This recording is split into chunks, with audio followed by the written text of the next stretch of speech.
नारायण नारायण नारायण राघव नारायण नारायण नारायण माधव नारायण नारायण नारायण भज मज नारायण नारायण नारायण ओम नमः शिवाय ओम नमः शिवाय हर हर भोले नमः शिवाय ओम नमः शिवाय ओम नमः शिवाय हर हर भोले नमः शिवाय शिव गंगाधराय शिव गंगाधराय हर हरे भोले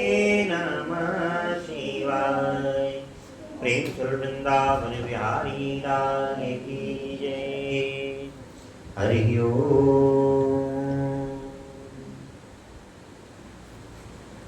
अभी अनिरुद्ध जी भगवान ने भीषण और बक नामक दैत्य को मारा। उसको बक ने कहा कि मेरे पिता की मूर्छा छूट जाएगी तो मैं आपकी सेवा में उपस्थित हो जाऊंगा। अनिरुद्ध जी का आ रहा है अभी। तो फिर हेलो तो अनिरुद्ध जी ने से गर्ग जी पूछते हैं कि अब क्या हुआ। गर्ग जी कहते हैं अनिरुद्ध जी ने फिर आगे उनका विमान से चले आए वापस, क्योंकि वो उपलंका थी तो उपलंका में बक नाम का उसका पिता था और भीषण नाम का दैत्य था। उन्होंने लड़ा, बक बेहोश हो गया तो भीषण ने माफी मांगी और विदा कर दिया। तत्पश्चात जब अनिरुद्ध जी चले आए अपना घोड़ा लेके तो बक का मूर्छा हाँ बक की मूर्छा छूटी तो बोला कहाँ है अनिरुद्ध, लाओ मैं उसको मारूं। बेटा भीषण बोलता है कि पिताजी वो तो चले गए। बोले ये लोग यादव लोग ऐसे ही हैं, ये छल करते हैं और छल करके भाग जाते हैं, ये हमारे साथ छल करके भाग गए, चलो हम इन यादव वीरों को मारते हैं। तो भीषण कहता है राक्षस तो राक्षस, अनिरुद्ध जी से क्या बोला था कि मैं आपकी सेवा पर दूंगा। पिता उसके मूर्छा छूटे तो कहता है पिताजी अभी नहीं, अभी समय नहीं है, अभी हमारे दैव खिलाफ है, हमारा भी समय ठीक नहीं चल रहा, जब हमारा समय ठीक आएगा तब हम इन यादवों को मारेंगे। अपने पिता को उसने ऐसे कहा, भीषण ने ऐसे कहा, क्रोध को रोक लिया। गर्ग जी कहते हैं कि राजन पुत्र के इस प्रकार समझाने पर बकासुर चुप हो गया। गर्ग जी कहते हैं वज्रनाभ से, तदंतर अश्व का घोड़ा विधि पूर्वक अभिषेक करके श्रेष्ठ ब्राह्मणों को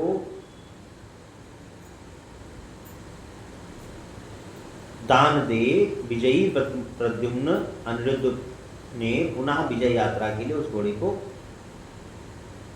छोड़ने पर वह असधैवत स्वर से हिनहिनाता हुआ बहुत से वीर युक्त देशों का दर्शन करता हुआ भद्रावतीपुरी में जा पहुंचा। अनिरुद्ध जी ने फिर उसको देखा, संभाला और उसको कुछ खिला पिला, फिर छोड़ा उसको। घोड़े को लेके आते थे कहीं से तो उसको चारा नहीं देते थे ना, बरसानी में वो भी रहता था ना। राजेंद्र भद्रावतीपुरी अनेक उपवनों से शोभित थी। उस पुरी में बड़े बड़े वीर पुरुष निवास करते थे। वहाँ का राजा यवनाश उस पुरी का रक्षक था। यवनाश जो था छोटी उम्र का था, 16 वर्ष का, उसके पिता की मृत्यु हो गई थी।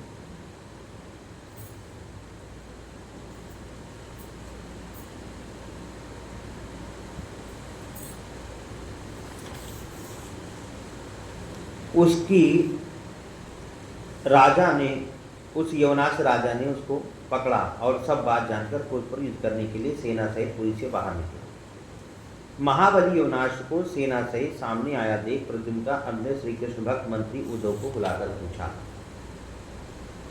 उद्धव जी से पूछा कि यवनाश क्या है। उद्धव जी कहते हैं कि सत्पुरुषों में श्रेष्ठ अनिरुद्ध इस राजा का नाम यवनाश्व है।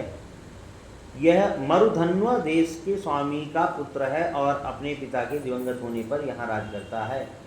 यह महाराज अभी 16 वर्ष की अवस्था का है। अपने दुष्ट मंत्री के कहने से युद्ध अवश्य करेगा, परंतु आप इसको मारिएगा नहीं। अनिरुद्ध ने कहा ठीक है महाराज। अनिरुद्ध ने उस यवनाश राजा से कहा कि मुझे घोड़ा लौटा दो, अन्यथा मेरे साथ युद्ध करो। उसकी बात सुनकर उन्हें श्री कृष्ण का पौत्र जानकर राजा को बड़ा भय हुआ और उसने अनिरुद्ध को विधिपूर्वक घोड़ा लौटा दिया। यवनाश बोला, देखो जब द्वारिका में यज्ञ होगा उस समय मैं भगवान श्री कृष्णचंद्र के चरणारविंद के दर्शन करने के लिए पहुँचूंगा। जब आपके घोड़े का 1 वर्ष पूरा हो जाएगा तो मैं वहाँ हूँ। अनिरुद्ध ने उसको छोड़ दिया और कहा कि आप मेरे साथ चलो। तब उसने ऐसे कहा कि मैं वहीं चलूँगा, आपके साथ नहीं चल पाऊँगा युद्ध करने के लिए। उसके बाद यज्ञ का घोड़ा अवंतीपुरी में गया और वहाँ अवंती नरेश की ओर से सेना से यादवों का पूर्ण सत्कार हुआ। अवंतीपुरी जो थी वो गुरु सांदीपन की नगरी थी भगवान श्री कृष्ण के, और जो भगवान श्री कृष्ण की पत्नी मित्रवृंदा थी वो उन्हीं की थी, उसी राज्य की थी। वहाँ का जो बिंदु नाम का राजा का पुत्र था, राजा था बिंदु नाम का, उसने घोड़े को पकड़ा और गुरु सांदीपन पास किया कि पूछा गुरुदेव क्या करेंगे घोड़े के साथ युद्ध करें। गुरु ने पढ़ा, बोले इससे युद्ध करने की आवश्यकता नहीं है, ये उग्रसेन का घोड़ा है, भगवान श्री कृष्ण इसके रक्षक हैं, आप इनको वापस कर दो। परंतु वह नहीं चाहता था कि इसको वापस कर दो, अस्त्र को वापस करने की इच्छा उसमें नहीं थी।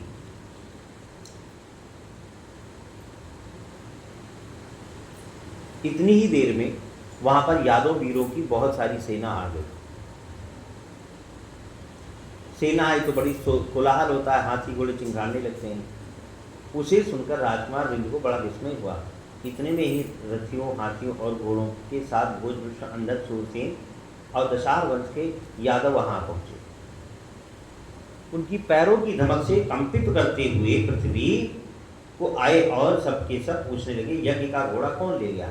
उस समय समस्त अन्वेषकों ने पुष्प वाले वृक्षों से व्याप्त अत्यंत अद्भुत वन में चामर बंधे हुए घोड़े को देखा, जिसे राजकुमार बिंदु ने अनायास ही पकड़ लिया था। देखकर सबने अनिरुद्ध को निकट जाकर इसकी सूचना दी।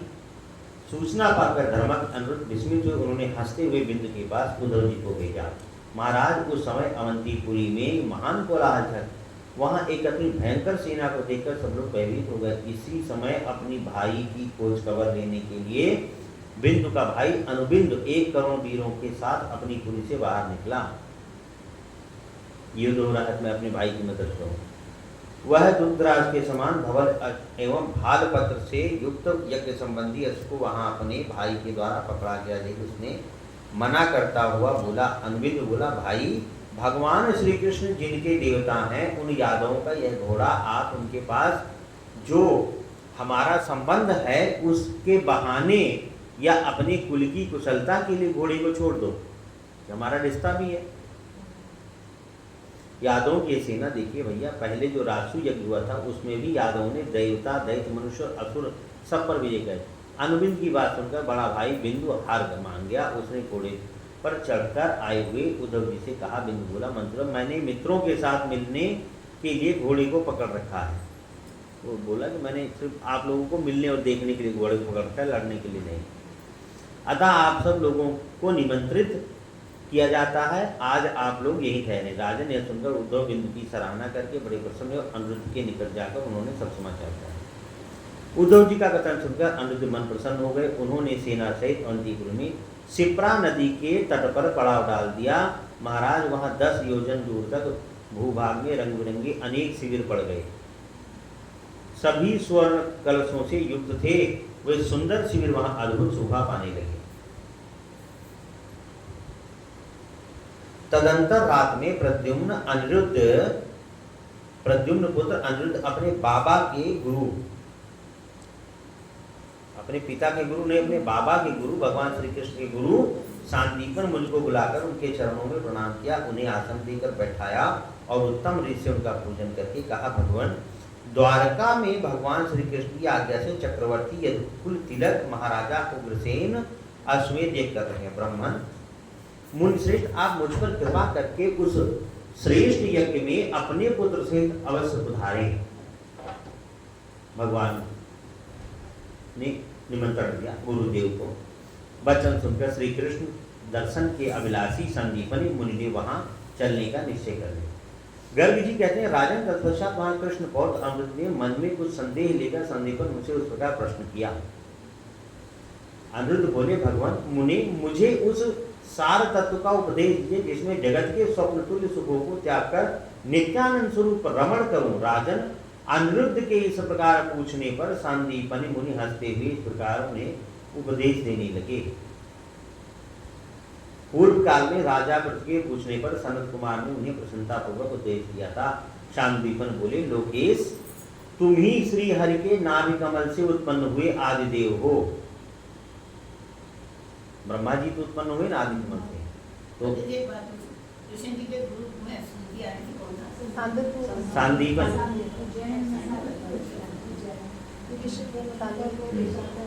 शांतिपन कृष्ण जी के गुरुदेव। अतः तुम्हारे सामने मैं सार तत्व की बात क्या कहूं से कह सकूंगा। गुरु संदीपन ने कहा कि तुम तो नारायण की नाभि कमल से उत्पन्न हुए ब्रह्मा हो। ब्रह्मा तो नहीं तो चारों वेद उत्पन्न किए हैं अपने मुख से। तो उन ब्रह्मा जी को संदीपन कहते हैं कि आप तो ब्रह्मा हो। वेद तो आपके हाथ में आंवले की तरह रखे रहते हैं। वेद तो आपकी हस्तकमल चीज है। मैं आपको क्या ज्ञान दे सकता हूँ?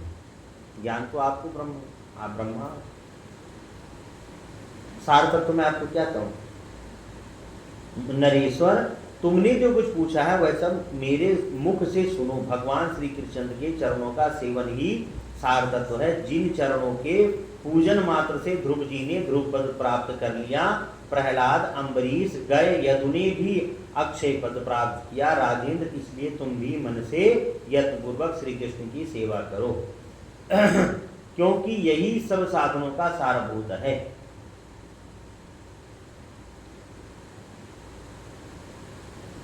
तुम सब लोग इस जगत में बड़े सौभाग्यशाली हो क्योंकि श्री कृष्ण के वंश में उत्पन्न हुए हो, उनके कुटुंबी और संबंधी हो। श्री हरि के प्रिय होने के कारण तुम सब के सब जीवन मुक्त हो।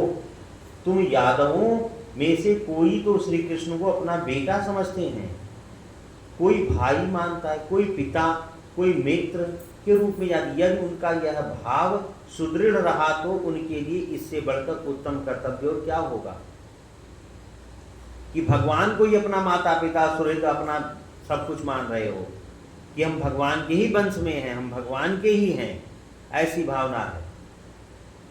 जैसे कही जाती ना पुरानी बात कि दिया तले अंधेरा। जो सबसे ज्यादा ज्ञानी होता है उसको खुद का अपना ज्ञान नहीं होता कि मैं कहाँ हूँ, क्या हूँ। तो गुरु संदीपन ऐसे समझा रहे हैं भैया कि आप लोग सारी यदुवंशी भगवान के साथ हो, अपने स्वरूप को पहचानो कि आप ब्रह्म हो, आप ब्रह्म तत्व हो।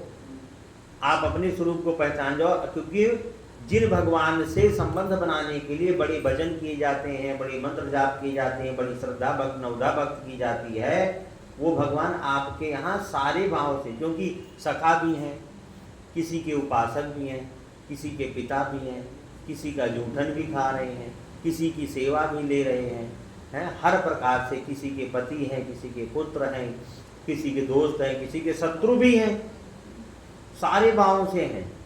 और कोई मंत्र जाप भी कर रहा है कि कृष्ण जी को हम पाएंगे, कन्हैया जी को देखेंगे, उनसे अभिलाषा। कोई याचक भी आया उनके भीख मांगने, महाराज आप तो आपके यहाँ भीख मांगने खाने वाले हैं, सब हैं। तो तुम्हारे यहाँ इतना बड़ा परिवार है और सब भगवान से संबंध है सबका, सबसे भगवान से सबका तुम्हारा संबंध रिश्ता है।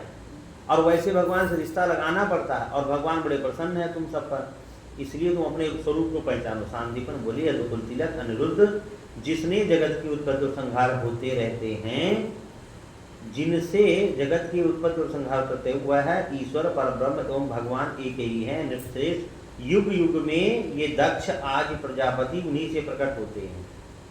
दक्ष जी, और फिर उन्हीं में लीन हो जाते हैं, क्योंकि दक्ष जी ही ब्रह्मा जी के संतान थे जिनसे संतानों की प्रउत्पत्ति होना। नहीं तो उसके पहले जितनी संतानें ब्रह्मा जी उत्पन्न करते थे उन सब संतानों को नारद जी क्या करते थे, उपदेश देकर के सब सन्यासी बना देते थे, साधु बना देते थे, गृहस्थ में नहीं आए थे। दक्ष जी ही ऐसे थे जिनकी बहुत सारी कन्याएं उत्पन्न हुई थी, तो फिर उन कन्याओं का ऋषियों के साथ ब्याह कर करके उनसे फिर जो है उन ऋषियों से उनका गोत्र चल गया और उससे उनकी सारी सृष्टि हो गई। फिर सृष्टि बढ़ गई तो फिर बढ़ गई सृष्टि।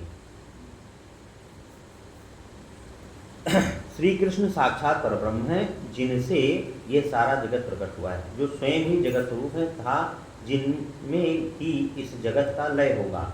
वह ब्रह्म परम धाम है, वही सत असत के परम पद हैं।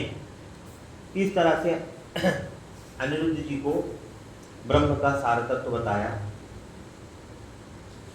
और कहते इसलिए नृपेंद्र हरिपौत्र जगत के संपूर्ण मनोमय सुख दुख को छोड़कर तुम मोक्षदाता देवेश्वर एवं सब सुख देने वाले द्वारावती नरेश भगवान श्री कृष्ण चंद्र का भजन करो। इस प्रकार जो भक्ति युक्त पुरुष भगवान श्री कृष्ण के वृत्त सार का वर्णन करता है और सुनता है, उसकी बुद्धि निर्मल हो जाती है, उसे कभी आत्मा के विषय में मोह नहीं होता है। भगवान के वृत्त सार, वृत्त अर्थात जो भगवान की वृत्तियां हैं, वृत्तियां मतलब कि जो कर्म हैं, उनकी वृत्तियों को जो सार तत्व में स्मरण करता है कि उनका ऐसा परिवार है, घर है, वंशावली है, वो खेल रहे हैं, उसमें अपने आप को जो संलग्न जोड़ लेता है कि मैं भी उनका रिश्तेदार हूं, उसे कभी आत्मा के विषय में मोह नहीं होता, दुख नहीं होता, क्योंकि भगवान से आप रिश्ता जोड़ लिया तो दुख होने की कोई गुंजाइश नहीं रह गई।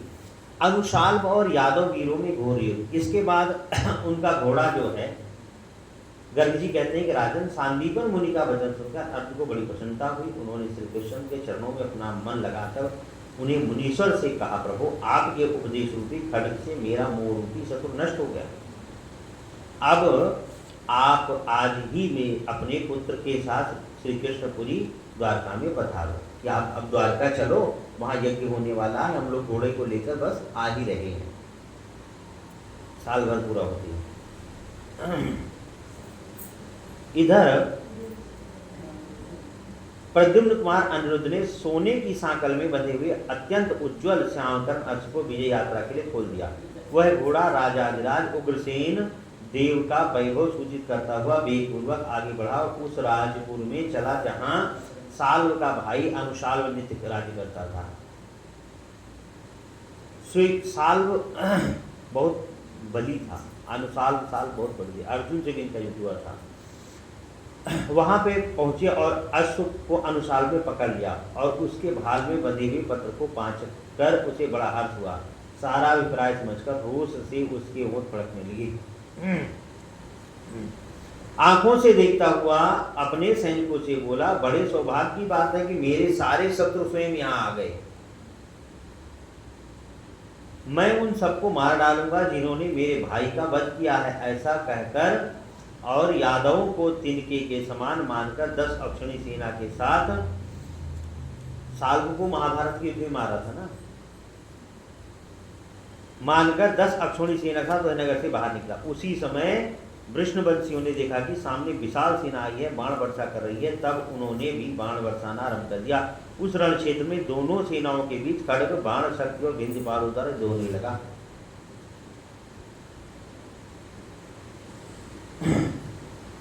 अनुशाल्व को युद्ध के मैदान में आया देख श्री कृष्ण नंदन दीप्तिमान उसके साथ युद्ध करने के लिए तत्काल सामने जा पहुंचे। दीप्तिमान